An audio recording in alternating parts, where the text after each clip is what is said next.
Les croyances d'autrefois racontent que les dieux ont offert la vie aux îles Marquises, un collier de perles qui forme d'un bout à l'autre l'archipel polynésien le plus éloigné de tout continent.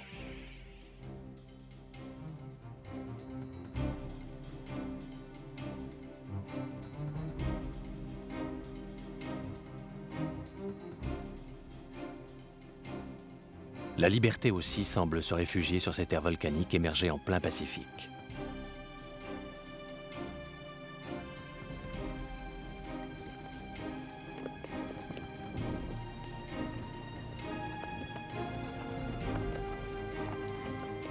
Issus du bétail importé par les colons français du 19e siècle, plus de 3000 chevaux sauvages vivent aujourd'hui sur l'île de Wauka, à l'est de l'archipel.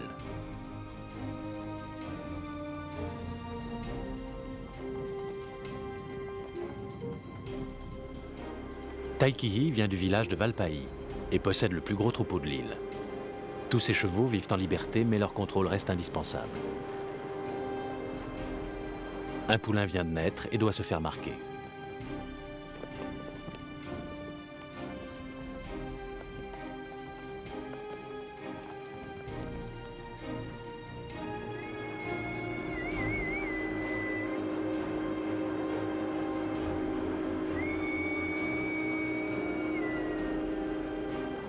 Une fois repérés, ces chevaux sont refoulés des vastes plateaux vers les falaises côtières pour en faciliter la capture.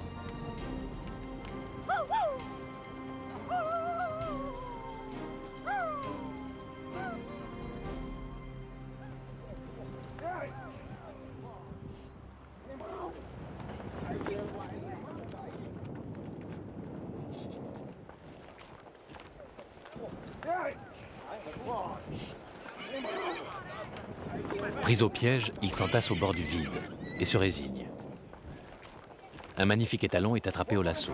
Il résiste, se défend, mais la rapidité et l'adresse des cow-boys témoignent d'une grande expérience face à la vigueur de la nature.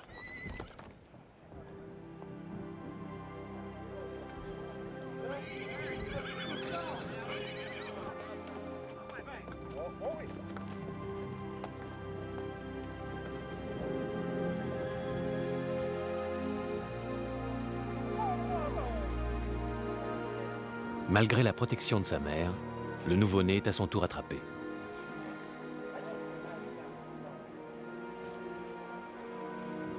Une simple entaille à l'oreille suffit à le marquer.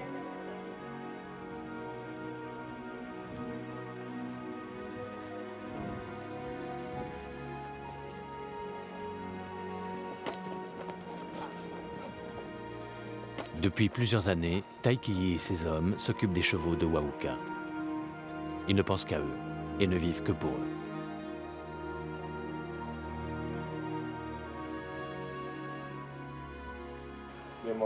Ma vie, c'est le cheval. Je monte depuis que j'ai 5 ans. Mon père m'a tout de suite mis sur un cheval. Chaque fois que je tombais, il me faisait remonter aussitôt. Et je suis beaucoup tombé. Mais j'ai gagné ma première course à 9 ans pour la fête du 14 juillet. Avec mes fils, c'est la même chose. Les chevaux sont comme des frères pour eux. Ils montent bien et ils n'ont peur de rien.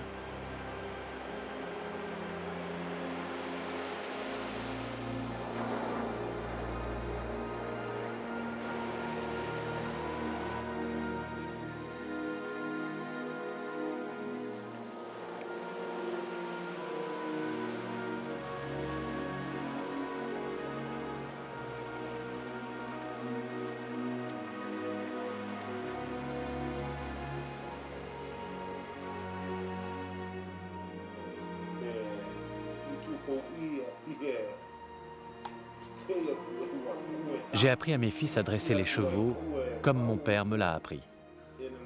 Mes chevaux sont très robustes. On s'en sert pour la chasse et le transport du copra. Toutes les familles du village vivent du copra. Une fable merveilleuse raconte que la mère des étoiles, voulant manger du copra et ne pouvant s'en procurer, accoucha d'une fille toute blanche, qui est la lune.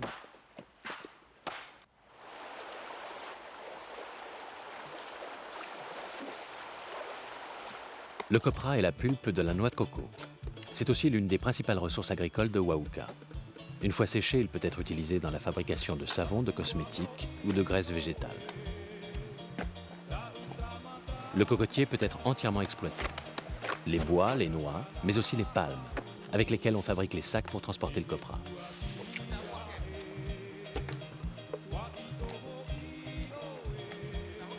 Un sac plein rapporte de 30 à 50 francs, selon la qualité du séchage.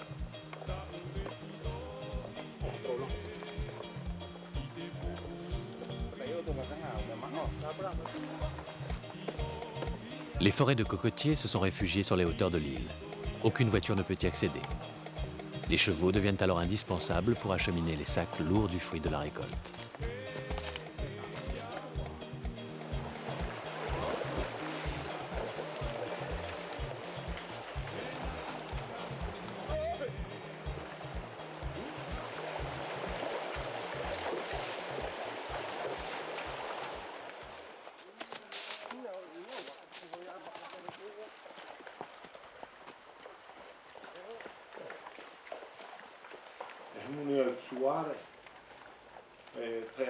Ici, par tradition, nous utilisons deux sortes de chevaux.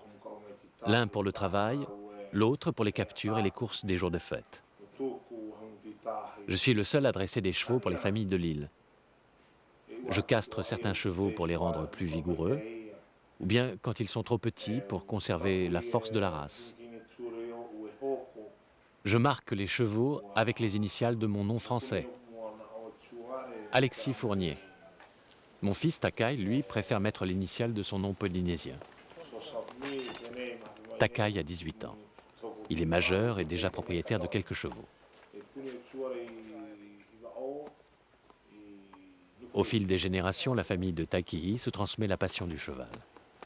Elle possède maintenant entre 800 et 1000 bêtes, presque toutes marquées.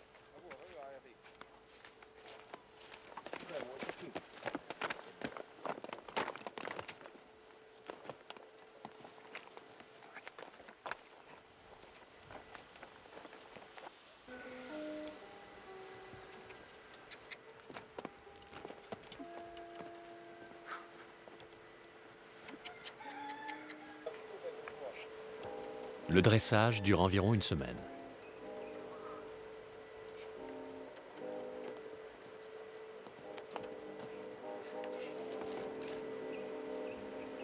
Le cheval est lentement habitué au licol pendant 2 jours. Puis, il est peu à peu promené à la longe.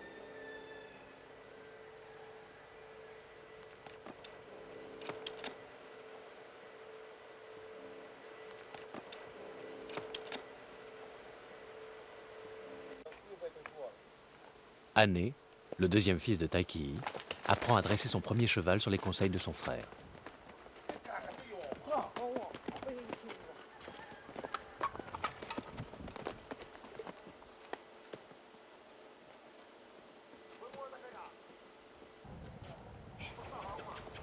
Le jour est important, et Ané passe l'épreuve avec maîtrise et sang-froid. Il est encore jeune, mais son cœur est déjà celui d'un cow-boy.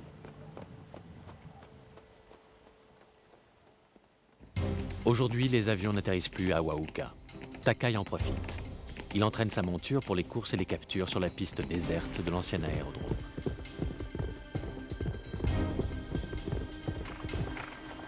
Après 15 jours de dressage et de travail, les chevaux doivent être rendus à la liberté. Obéissant à l'infini respect des traditions, Takai et le vieux Moi, doyen des cow-boys, s'éloignent de plus en plus loin pour trouver les terres riches d'herbes et de fougères.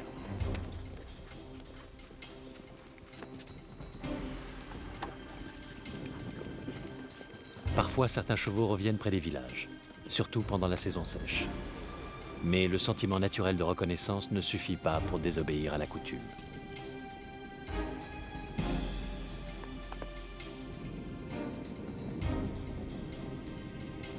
Les chevaux resteront sauvages, car il n'y a pas d'écurie à Wauka.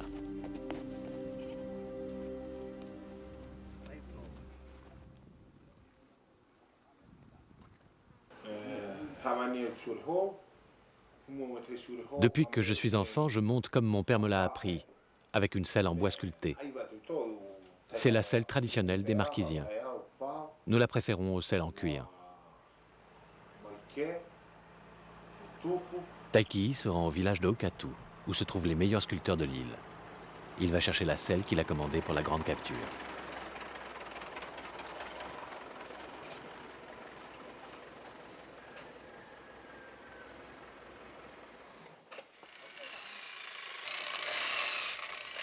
Les outils ont changé, mais la précision du geste demeure intacte. Ce sculpteur est l'un des rares à fabriquer également des crosses de fusil.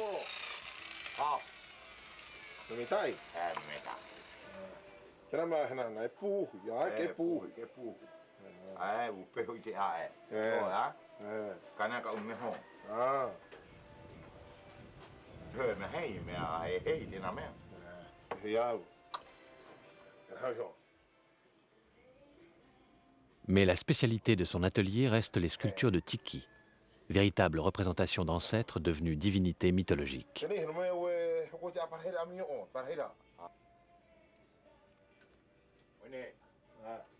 Il faut une semaine de travail pour réaliser une bonne selle en bois sculpté, qui se vendra de 1000 à 2000 francs.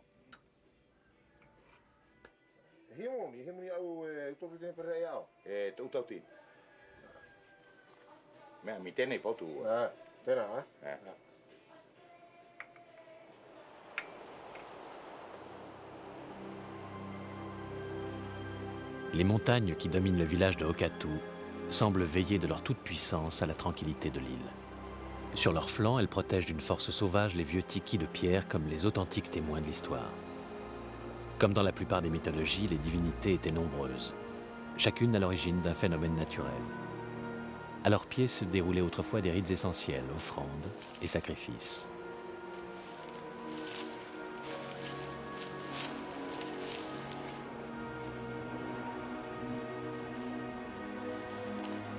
Taikihi et les cavaliers des marquises cherchent encore auprès de ces vestiges la protection sacrée.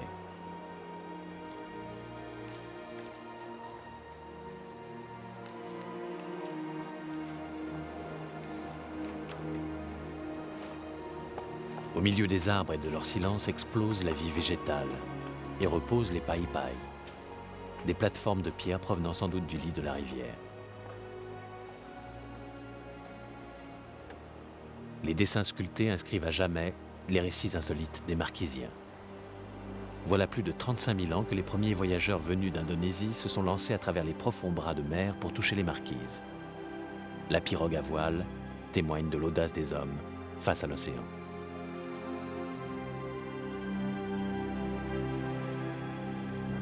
Les cavaliers se retrouvent une fois par an sur les immenses plaines dominantes de Wauka. Un troupeau a été repéré entre le village de Valpaï et de Hané. 20 cow-boys des plus grandes familles de l'île sont réunis pour la grande chevauchée.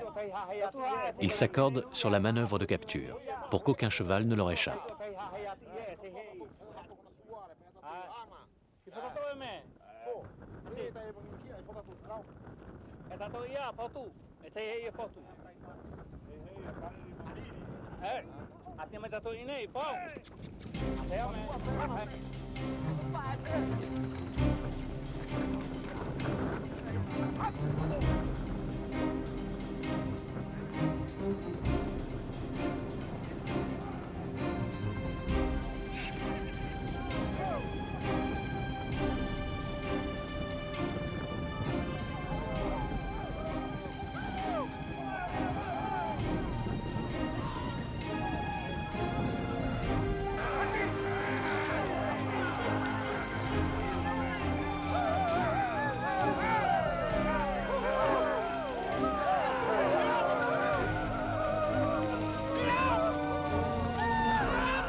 Depuis toujours, les Marquisiens s'attachent à des traditions d'où ils puisent leur force.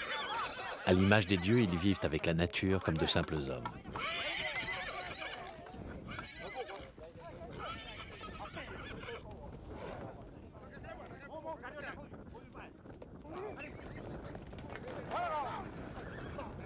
Une vingtaine de chevaux vont être capturés. Certains d'entre eux resteront dans les familles de l'île. Les autres seront dressés puis vendus dans tout l'archipel.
La capture est dangereuse, mais ne tourmente guère les cavaliers.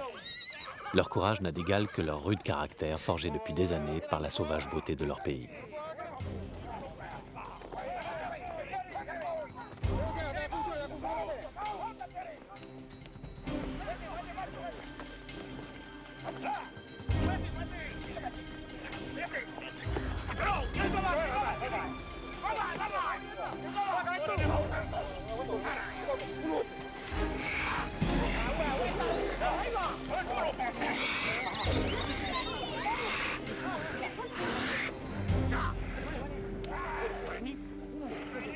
Les captures ne cesseront probablement jamais.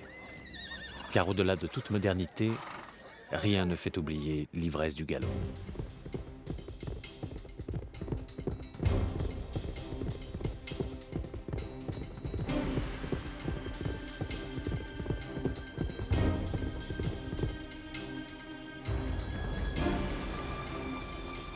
Le vieux Moy a 70 ans passés. Ici, on le surnomme John Wayne.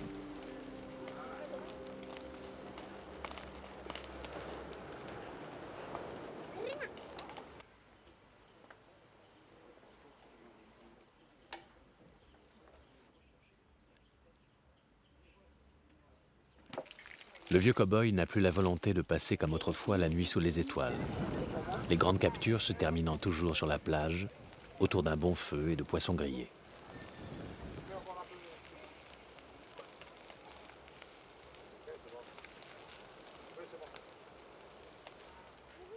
Je suis très connu comme dresseur de chevaux dans tout l'archipel. Je viens de recevoir un coup de fil de l'île de Waupu. On me demande un cheval. Ça me rapportera environ 5000 francs français. Les chevaux sont amenés sur les autres îles par une des 2 goélettes qui viennent à Awauka une fois par mois. La goélette Aranui arrive de l'archipel des Tuamotu. L'accostage dans la baie de Wauka est assez difficile à cause des rochers qui l'entourent.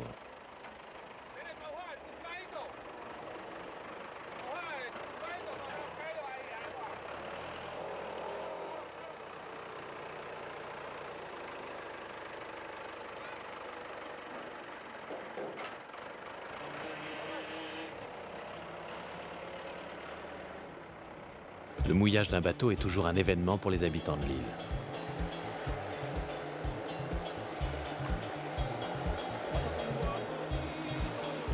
Aranui met 15 jours pour faire le tour des Marquises. Elle transporte des passagers mais assure également le fret. Sa principale activité est de charger le copra récolté dans toute la Polynésie pour l'acheminer vers Tahiti.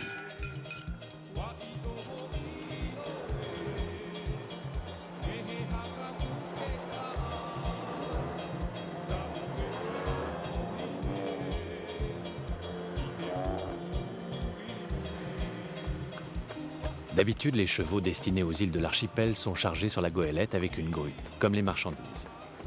Cette fois, le cheval de Taikii est embarqué sur la barge Merio pour l'île de Waupu.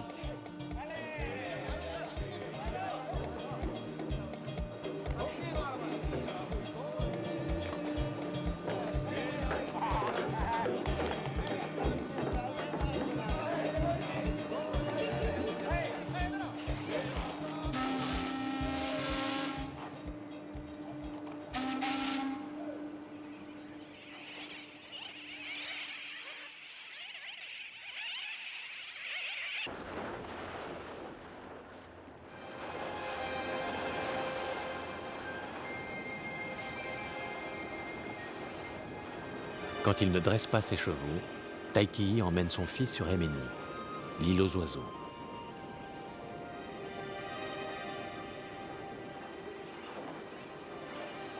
Un royaume où les Kawekas, des sternes à tête noire, pondent des milliers d'œufs chaque jour.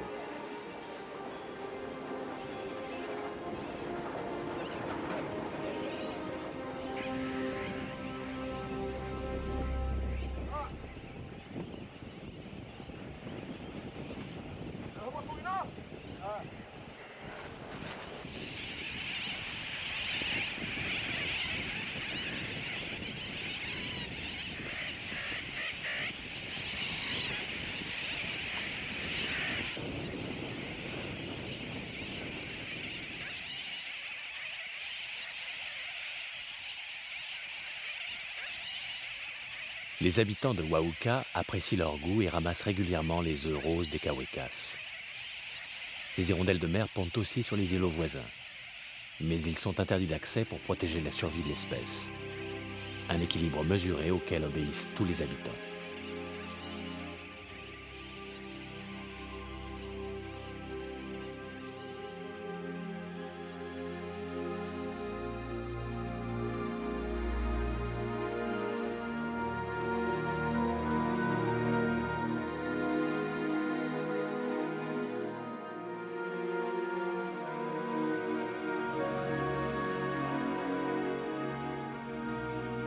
Taikii, ses fils et tous les cow-boys de Wauka préservent les traditions et honorent la légende des peuples. Aux marquises, l'amour de la terre, du ciel et de la mer est la vraie noblesse de l'âme.